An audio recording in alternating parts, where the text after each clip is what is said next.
마태복음 강해의 두 번째 시간입니다. 제목은 임마누엘입니다. 지난 시간 우리는 마태복음에 등장하는 족보를 살폈습니다. 사실 우리가 마태복음을 읽을 때 가장 재미없어 하는 부분, 어쩌면 그냥 건너뛰는 부분이 마태복음의 족보입니다. 내용은 지루하고 발음도 어렵습니다. 그래서 대충 넘겨버리는데 이 족보가 굉장히 중요합니다. 마태복음을 기록한 마태는 아주 신경을 써서 이 마태복음의 족보를 기록해 놓고요, 아주 중요한 메시지를 그곳에 담아 놓습니다. 족보가 외치는 메시지는 이겁니다. 우리가 오랫동안 기다려왔던 메시아가 이 땅에 오셨다. 그가 바로 예수 그리스도다. 우리가 볼 때는 이런 의미를 찾는 것이 좀 어렵지만 유대인들이 볼 때는 아주 선명하게 보입니다. 그래서 중요합니다. 지난 시간에 살폈던 그림을 다시 한번 볼까요? 족보가 이제 14대로 구분이 되어 있는데, 아브라함부터 다윗까지 14대, 다윗부터 바벨론까지 포로로 잡혀갈 때까지 14대, 바벨론부터 예수까지 14대. 이 속에는 이스라엘의 역사가 그대로 담겨져 있습니다. 이스라엘의 시작은 아브라함부터 시작을 하죠. 그리고 가장 영광스러울 때가 다윗 때입니다. 다윗이 통치할 때 가장 영광스러웠고, 그 이후부터 다시 쇠퇴하는데 가장 많이 쇠퇴했을 때가 바벨론 포로로 잡혀갈 때입니다. 이때가 암흑기입니다. 이때부터 물론 그 이전에도 하나님 나라에 대한 소망이 있었지만 직접적인 하나님 나라의 소망이 이 바벨론 포로와 관련해서 등장하기 시작을 합니다. 하나님의 통치가 다시 회복될 날이 있을 거다. 하나님께서 영광스럽게 그 나라를 완성할 때가 있을 거다. 이 회복의 끝에 예수님께서 계십니다. 이 말은 이스라엘을 회복시킬 메시아가 예수님이다. 다윗의 자손으로 오신 예수다 선포하는 겁니다. 우리가 족보를 잘 읽어나가면 가장 많이 등장하는 이름이 있는데 다윗입니다. 다윗이란 이름이 모두 5번 정도 나옵니다. 네, 정확하게 하면 훨씬 더 많이 나오죠. 우리가 본 것처럼 이 14라고 하는 숫자가 다윗을 의미합니다.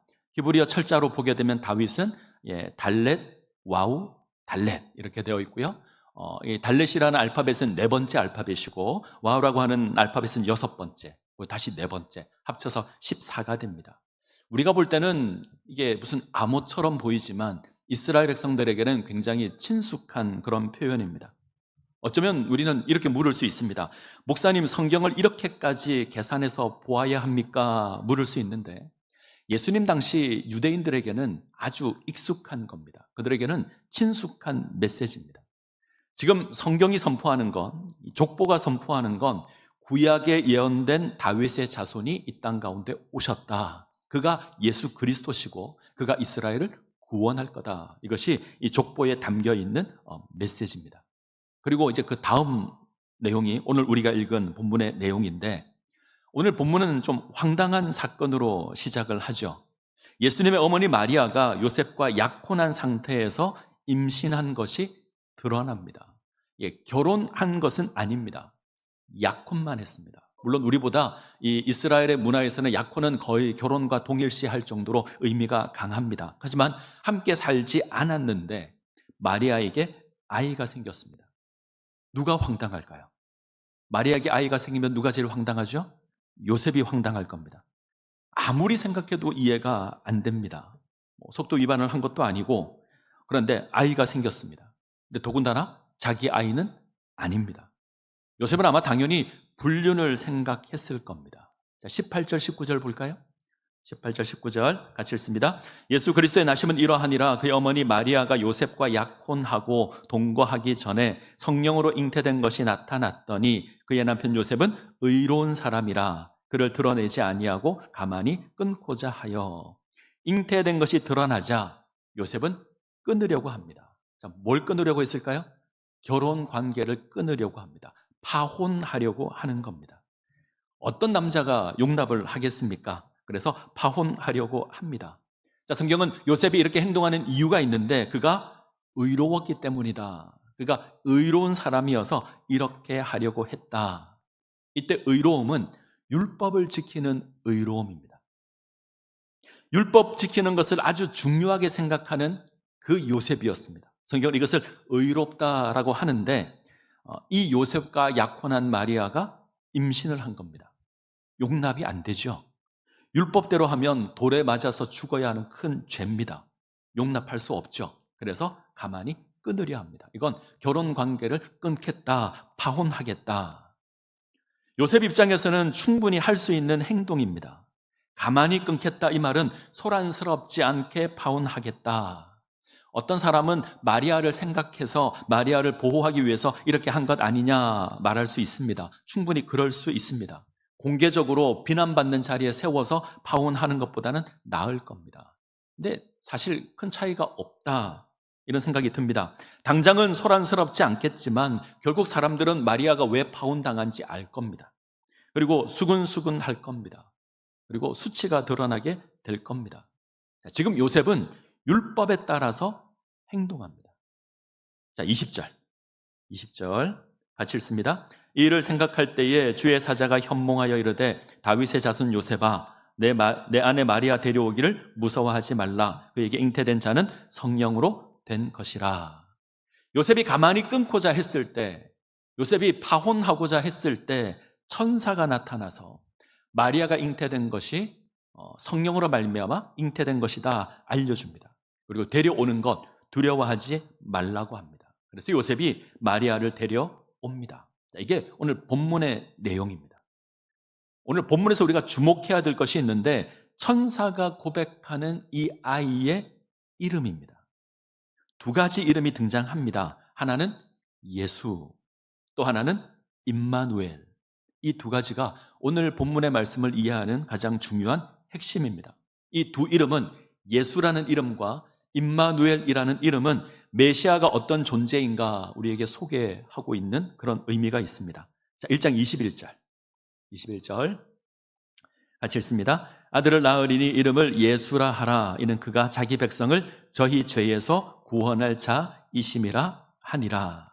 첫 번째 이름은 예수. 구약 성경에 여호수아 있죠? 호세아 있죠? 같은 이름입니다. 여호수아 호세아가 이걸 헬라어로 옮기면 예수가 됩니다. 뜻은 하나님께서 구원해 주신다. 하나님께서 구원해 주신다. 이게 예수입니다. 마리아의 몸에서 날 이 아이가 이스라엘의 구원자가 된다. 이 태어날 아기가 이스라엘을 회복할 메시아가 된다. 주목할 것이 있는데 무엇에서 구원할 메시아일까? 성경은 자기 백성을 그들의 죄에서 구원할 메시아다 선언합니다. 이스라엘을 죄에서 구원할 메시아가 예수 그리스도입니다. 하나님을 거역하는 죄에서 구원할 메시아입니다. 이것이 중요합니다. 지금 이스라엘은 어떤 메시아를 기다리고 있을까? 이들은 정치적인 메시아를 기다립니다. 이방의 압제에서 우리를 구원할 메시아, 이스라엘을 영광스럽게 할 그 다윗과 같은 왕을 기다립니다. 이스라엘은 오랫동안 이방의 지배를 받았습니다. 우리가 다니엘서를 금요일마다 대하고 있는데 이 느부갓네살 왕이 큰 거대한 환상을 보게 되죠. 거대한 신상의 환상을 봅니다. 이 신상의 내용들은 앞으로 일어날 여러 나라들에 대한 거죠. 금으로 된 머리는 바벨론을 의미하고 은으로 된 가슴과 팔은 메대와 바사를 의미합니다. 그리고 노수로 된 배와 넓적다리는 헬라 제국을 의미하고요. 새로 된 종아리는 로마를 의미합니다. 이스라엘이 남유다가 언제 망했냐면 BC 586년에 저기 바벨론에 망합니다.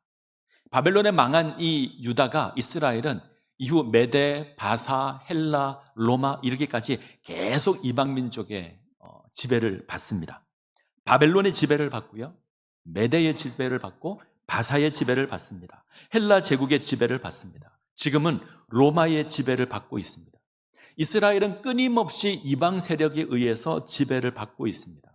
억압당하고 고통당하고 무려 600년 동안. 우리는 일제 통치를 받았던 기억이 있습니다. 일제강점기가 35년이었습니다. 이 기간이 우리에게 너무 힘들고 어려웠는데 지금 이스라엘은요 무려 600년입니다. 과거 애굽의 노예로 살 때는 430년이었습니다. 그것보다 훨씬 더 많은 시간을 이방 민족의 압제로 살아갑니다. 그런데 이 환상을 보게 되면 사람의 손으로 만들지 않은, 사람의 손으로 뜨지 않은 돌 하나가 날아와서 이 신상을 깨트립니다. 그리고 영원한 하나님의 나라가 만들어진다 이야기가 됩니다. 사람의 손으로 뜨지 않은 사람의 손을 타지 않은 돌 하나가 날아온다. 이 돌이 메시아를 상징합니다. 유대인들은 이 환상을 기억하고 있는 거죠. 바벨론, 메데, 바사, 헬라, 로마가 있고 끊임없이 핍박을 받고 있을 텐데 손으로 뜨지 않은 돌 하나가 날아와서 이 모든 걸 허물 것이다. 메시아가 와서 이 모든 걸 허물 것이고 하나님의 영원한 나라를 세울 것이다. 이거 소망합니다.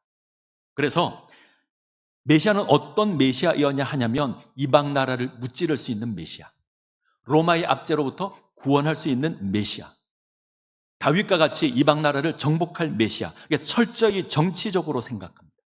우리를 의롭게 할 메시아, 우리를 영광스럽게 할 메시아, 우리의 먹고 사는 문제를 해결할 메시아, 그 메시아를 소망합니다. 그런데 지금 천사가 이야기하는 메시아는 그런 메시아가 아니죠. 죄로부터 구원할 메시아, 하나님과의 잘못된 관계를 회복할 메시아, 하나님을 거역하는 그 죄로부터 우리를 구원할 메시아. 성경은 보다 근본적인 질문을 던지는 겁니다. 이스라엘이 왜 망했습니까? 남유다가 왜 망했습니까? 죄 때문에 망했습니다. 하나님을 섬겨야 할 이스라엘이, 하나님을 섬겨야 할 유다가 하나님을 섬기지 않았습니다. 하나님을 향해 있어야 될 방향이 왜곡되었습니다. 하나님을 잊어버렸고 하나님을 거역했고 하나님을 섬기지 않고 헛된 우상을 쫓았습니다. 세상의 풍속을 쫓았습니다. 이 죄로 말미암아 망했습니다. 예수님은 이 죄로부터 이스라엘을 구원할 메시아입니다. 자, 잊으시면 안 될 것이 예수님은 우리 죄의 문제를 해결할 메시아입니다. 로마로부터 구원할 메시아가 아니라, 우리의 먹고 사는 문제를 해결할 메시아가 아니라 우리의 죄의 문제를 해결할 메시아입니다.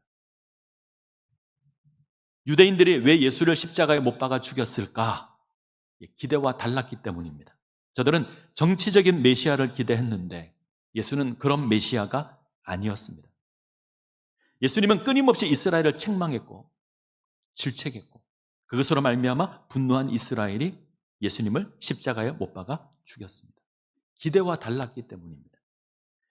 만약 우리가 세상의 헛된 영광을 구하는 그 메시아를 기대하고 있다면 우리는 잘못된 것을 기대하는 겁니다. 예수님은 우리 죄의 문제를 해결할 메시아입니다. 결코 잊으시면 안 됩니다. 자, 두 번째 예수님의 이름이 있죠. 임마누엘입니다. 하나님께서 우리와 함께 계신다. 자, 1장 23절 볼까요? 1장 23절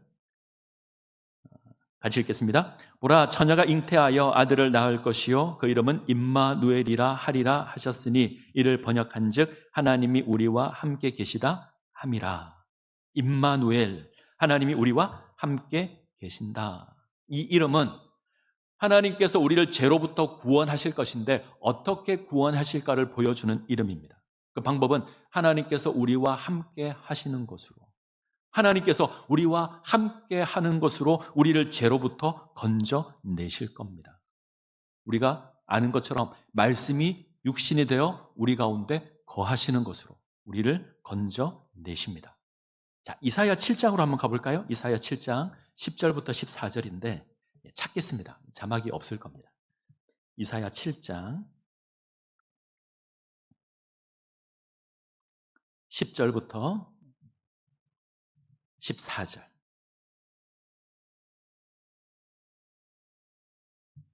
구약성경 이사야 7장 10절에서 14절. 제가 가진 성경으로 구약성경 975면입니다.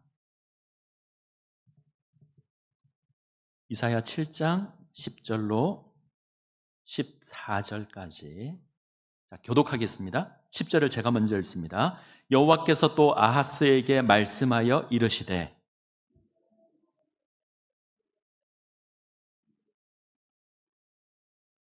아하스가 이르되 나는 구하지 아니하겠나이다. 나는 여호와를 시험하지 아니하겠나이다 한지라.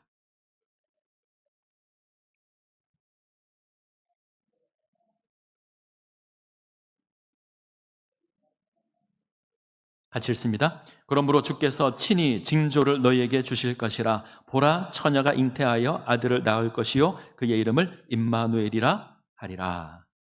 우리가 제 기억이 맞다면 2번 정도 이 본문을 살핀 적이 있습니다. 자, 내용이 조금 어려울 수 있는데 잘 따라오셨으면 좋겠습니다. 10절을 보시면 하나님께서 아하스에게 말씀하신다, 이런 것으로 시작을 합니다. 배경이 언제냐면 유다왕 아하스 때입니다. 아하스 그러면 좀 잘 낯설죠? 잘 모르실 수 있는데 우리가 잘 아는 유다왕 가운데 히스기야가 있습니다. 히스기야의 아버지가 아하스입니다. 자, 지도를 한번 볼까요? 지도. 저기 분홍색으로 살색처럼 살구색으로 되어 있는 저곳이 아수르라고 하는 나라입니다. 당시 세상을 다스렸던 나라가 아수르입니다. 아수르의 세력이 아주 강성해지자 여러 나라들이 힘을 합쳐서 아수르에 대항하려고 했습니다. 주도한 나라가 어디냐면 북이스라엘 그리고 아람, 이 두 나라가 힘을 합쳐서 우리가 아수르에 대항하자 이렇게 연합하기로 약속을 합니다. 이 두 나라는 유다보다 셉니다. 자, 이들이 연합한 상태에서 다른 나라들에게도 협조를 구하죠. 옆에 있는 블레셋이나 에돔이나 모압이나 합니다. 특별히 남유다에 요청을 하죠. 우리가 연합해서 아수르와 맞서 싸울 텐데 너도 우리와 함께 하자. 우리가 힘을 합쳐서 아수르에 대항하자. 이때 유다 왕이 아하스입니다. 근데 아하스가 함께 하지 않습니다. 그러자 북이스라엘과 아람이 유다를 공격합니다. 당시 상황을 보게 되면 주변의 여러 나라들이 다 유다를 공격한 것처럼 보입니다. 블레셋이나 모압이나 에돔, 북쪽에서는 북이스라엘, 아람 다 유다를 공격합니다. 그래서 유다가 큰 어려움 가운데 처했죠. 이때 선지자 이사야가 아하스 왕을 찾아갑니다. 그리고 예언하죠. 왕이여, 하나님께서 유다를 지켜 주실 겁니다. 그러니 두려워하지 마십시오. 저들의 생각은 서지 못할 것이고 이루지 못할 겁니다. 두려워하지 마십시오. 예언합니다. 큰 어려움 가운데 처해 있는 아하스에게 구원을 이야기하는 겁니다. 근데 아하스가 안 믿습니다. 그러자 이사야가 그러면 징조를 구하십시오.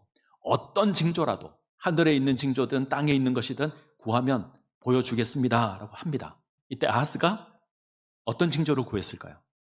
징조를 구하지 않습니다. 자, 12절 볼까요? 7장 12절 같이 읽겠습니다. 아하스가 이르되 나는 구하지 아니하겠나이다. 나는 여호와를 시험하지 아니하겠나이다 한지라. 아무것도 구하지 않습니다. 우리가 가지고 있는 성경 번역을 보게 되면 아하스는 믿음이 좋은 사람처럼 보입니다. 내가 어떻게 하나님을 시험하겠습니까? 라고 말합니다. 근데 이건 번역의 뉘앙스가 너무 좋게 번역을 했어요. 이것만 보고 아하스가 믿음이 좋은 왕이라고 생각하시면 안 됩니다. 아하스는 아주 악한 왕입니다. 그가 왜 징조를 구하지 않냐면 하나님을 믿지 않아서 구하지 않습니다. 이런 거죠. 나는 눈에 보이지 않는 하나님을 믿지 않는다. 믿지 않기에 징조도 구하지 않습니다. 하나님을 의지하지 않습니다. 눈에 보이는 도움을 찾습니다. 아하스가 누구에게 도움을 청하냐면 아수르에게 도움을 청합니다. 당시 가장 큰 힘을 가지고 있던 이 아수르에게. 왕궁에 있는 모든 보물을 모아다가 선물로 보내고 부탁을 하죠. 지금 당신을 반대하는 나라들이 힘을 합쳐서 나를 공격하고 있으니 당신이 와서 나를 좀 구원해 주십시오. 아하스는 눈에 보이지 않는 하나님보다 눈에 보이는 아수르를 더 의지합니다. 하나님, 당신의 도움은 필요 없습니다. 저 아수르 왕이 나를 도울 겁니다. 이게 아하스의 자세입니다. 하나님을 향한 방향이 잘못되었죠. 하나님 거절하는 겁니다. 이때 이사야 선지자가 하나님의 징조를 선포합니다. 하나님께서 친히 징조를 주시겠다. 유다를 구원하는 징조를 주겠다. 이것이 우리가 오늘 본문에서 읽었던 보라, 처녀가 잉태하여 아들을 낳을 것이요 그 이름을 임마누엘이라 하리라. 이 임마누엘의 징조를 줍니다. 자, 이야기를 조금 더 진행하면 아하스가 아수르 왕에게 도움을 청합니다. 그러자 아수르 군대가 출전을 해서 서쪽으로 이동해 옵니다. 이 아수르가 아람을 정복합니다. 그래서 아람이 멸망되고요. 그 다음 북이스라엘을 멸망시킵니다. 이때 BC 722년입니다. 이때 북이스라엘이 망합니다. 자, 여기까지 보면 아하스가 선택을 잘한 것 같죠. 아수르 왕을 의지해서 위기에서 벗어납니다. 그래서 아하스가 아주 많이 기뻐합니다. 그리고 아수르를 섬기고 아수르의 신을 가져다가 그 신을 섬깁니다. 도무지 하나님을 기억하지 않습니다. 이때 하나님이 유다를 심판합니다. 어떻게 심판하냐면 아하스가 의지했던 그 아수르를 들어서 유다를 심판합니다. 아수르 왕이 북이스라엘을 정복한 것으로 만족 안 합니다. 남유다까지 군대를 진격시켜서 예루살렘을 에워쌉니다. 자, 이사야 8장 7절 8절. 이사야 8장 7절 8절 같이 읽습니다. 그러므로 주 내가 흉용하고 창이랑 큰 하수 곧 아수르 왕과 그의 모든 위력으로 그들을 뒤덮을 것이라. 그 모든 골짜기에 차고 모든 언덕에 넘쳐 흘러 유다에 들어와서 가득하여 목에까지 미치리라. 임마누엘이여 그가 펴는 날개가 내 땅에 가득하리라 하셨느니라. 흉이라고 창이랑 큰 하수 아수르입니다. 이 아수르가 유다를 덮치는 겁니다. 자, 잘 보시죠. 누가 이렇게 하시죠? 하나님께서 이렇게 하십니다. 하나님께서 유다가 의지했던 그 아수르를 하나님이 들어서 유다를 치시는 겁니다. 아수르라고 하는 큰 강이 유다의 온 땅을 다 덮어버렸습니다. 사람이 물에 빠져 죽으려면 어디까지 물이 차야 되죠? 이 질문을 여러 번 드렸는데, 사람이 물에 빠져 죽으려면 어디까지 물이 차야 되죠? 코까지. 코까지 물에 차야 사람이 죽습니다. 근데 이 말씀을 잘 보시면 어디까지 물이 찼냐면 목까지 물이 찹니다. 무슨 말이죠? 코까지 차야 죽는데 목까지 찼어요. 이 말은 죽기 직전까지 갔다는 겁니다. 남유다가 망하기 직전까지 갑니다. 이때 하나님이 유다를 건져내십니다. 그 방법이 임마누엘입니다. 하나님께서 유다와 함께 하시는 것으로 하나님이 날개를 펼쳐서 유다를 지키십니다. 하나님이 구원의 날개를 펴서 이스라엘을 품어서 더 이상 물이 유다에 들어오지 않도록, 침몰하지 않도록 지키십니다. 어머니가 어린아이를 재앙에서 구원하기 위해서 감싸 안아 보호하듯이 창이라고 큰 하수가 넘쳐 흐르지만 아수르라고 하는 큰 강이 유다의 온 땅을 덮고 있지만 하나님께서 온몸으로 막아서 구원하십니다. 망할 수밖에 없었습니다. 북이스라엘이 망했습니다. 아람이 망했습니다. 유다와 북이스라엘이 훨씬 더 셉니다. 아람이 훨씬 더 강합니다. 이 강한 나라도 다 망했습니다. 그러면 유다는 당연히 망할 겁니다. 유다는 아수르와 싸워서 이길 수 있는 그런 힘이 없습니다. 그런데 하나님께서 지키시고 하나님께서 보호하셔서 유다가 살아남습니다. 자, 8장 10절. 이사야 8장 10절 같이 읽습니다. 너희는 함께 계획하라. 그러나 끝내 이루지 못하리라. 말을 해보아라. 끝내 시행되지 못하리라. 이는 하나님이 우리와 함께 계심이라. 이런 겁니다. 아수르 네가 아무리 계획을 세워도 뜻을 이루지 못할 거다. 네가 아무리 말을 많이 해도 그 계획이 이루어지지 않을 거다. 왜냐하면 하나님이 우리와 함께 계시기 때문이다. 하나님이 보호하시면 아수르가 이길 수 없습니다.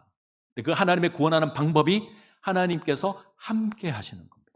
유다와 함께 하시는 것으로 구원하십니다. 단순히 아수르에게서 구원하는 것은 아닙니다. 하나님을 거역한 죄로부터의 구원입니다. 하나님을 거역해서 하나님을 의지하지 않아서 보이지 않는 하나님보다 아수르 왕을 더 의지하는 그 죄를 지어서 망할 수밖에 없었습니다. 그런데 하나님께서 친히 고난을 감당하시는 것으로 당신이 감싸 안는 것으로 그 고난을 다 감당하시고 건져내십니다. 이게 임마누엘입니다. 하나님을 거역한 그 죄를 인해서 우리는 죽음 가운데 거하는 존재입니다. 하나님 없는 인생이 우리들입니다.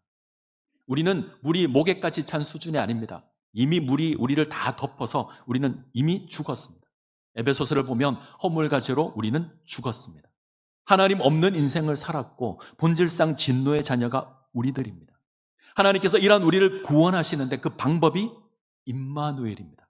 하나님께서 인간의 몸을 입고 이 땅 가운데 오시는 것으로 당신이 날개를 펼쳐서 유다를 안았던 그 하나님께서 이제는 나무 위에서 팔을 벌려서 십자가에서 죽으시는 것으로 우리를 건지십니다.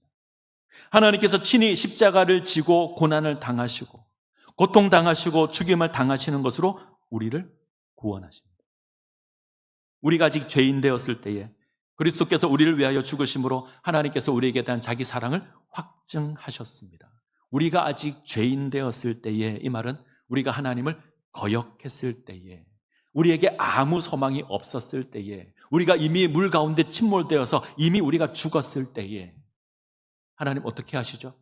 우리 위해 이 땅 가운데 오시고 십자가 지고 죽으시는 것으로 건져내십니다.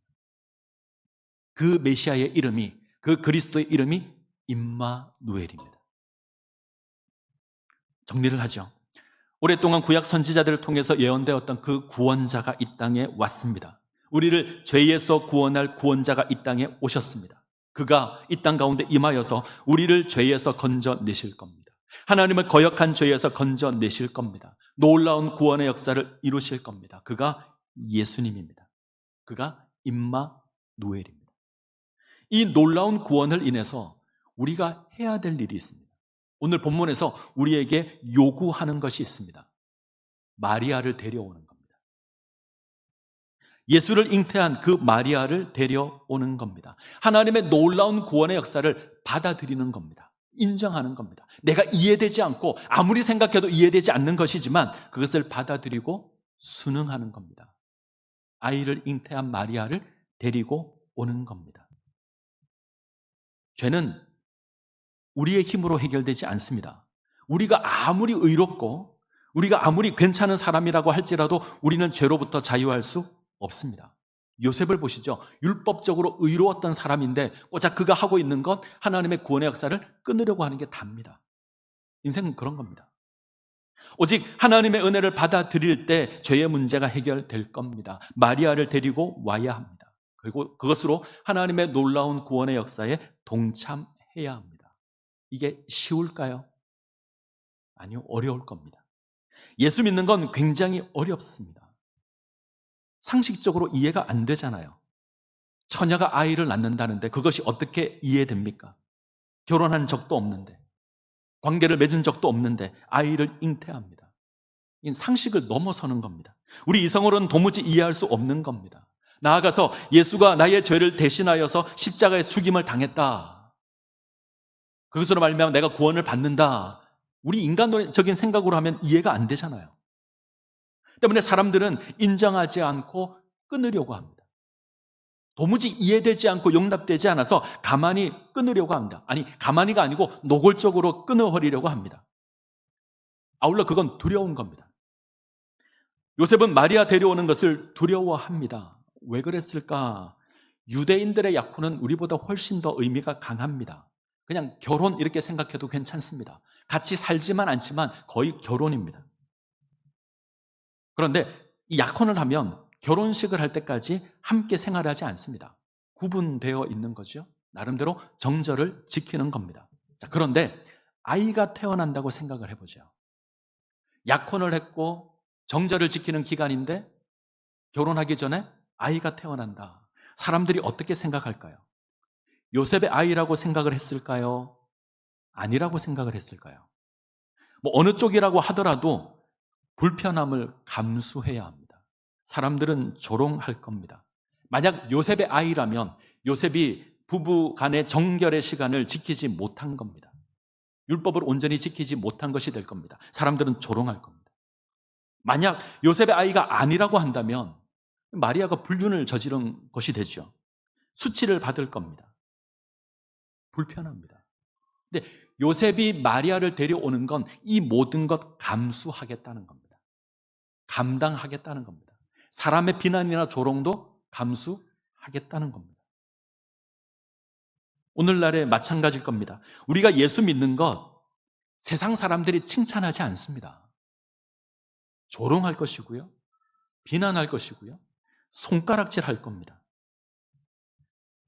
우리가 예수를 믿는다는 건 이 땅에서 손해보는 겁니다. 어쩌면 수치를 드러내는 겁니다. 그런데 그것이 생명입니다. 우리가 예수를 믿는 것으로 죄에서 구원받기 때문에 그렇습니다. 이 예수를 거절한다면 우리는 죄 가운데 죽을 겁니다. 하나님의 구원은 우리와 아무 상관없는 것이 될 겁니다. 우리가 마리아 데려오기를 거절한다면 하나님의 구원은 우리와 상관없을 겁니다. 우리가 십자가에 죽은 그 예수 그리스도를 거절한다면 하나님의 구원은 우리와 상관이 없을 겁니다. 말씀을 맺겠습니다. 하나님의 구원을 성취할 메시아가 이 땅에 왔습니다. 하나님께서 우리의 죄의 문제를 해결하고 우리를 구원하기 위해서 예수 그리스도를 이 땅 가운데 보내셨습니다. 하나님께서 친히 이 땅 가운데 임하셨고 우리와 함께 하셨고 그가 친히 고난당하는 것으로 우리를 구원하셨습니다. 이 놀라운 은혜가 우리에게 있습니다. 이 구원의 역사를 기억하시고 이 구원의 역사에 동참하시기를 바랍니다. 마리아를 데리고 오는 겁니다. 하나님의 구원의 역사가 나를 위한 구원의 역사라고 인정하는 겁니다. 받아들이고 시인하는 겁니다. 그때 우리가 하나님의 놀라운 구원의 역사를 경험하게 될 겁니다. 이 은혜를 누리시기를 간절히 소원합니다. 기도하시겠습니다.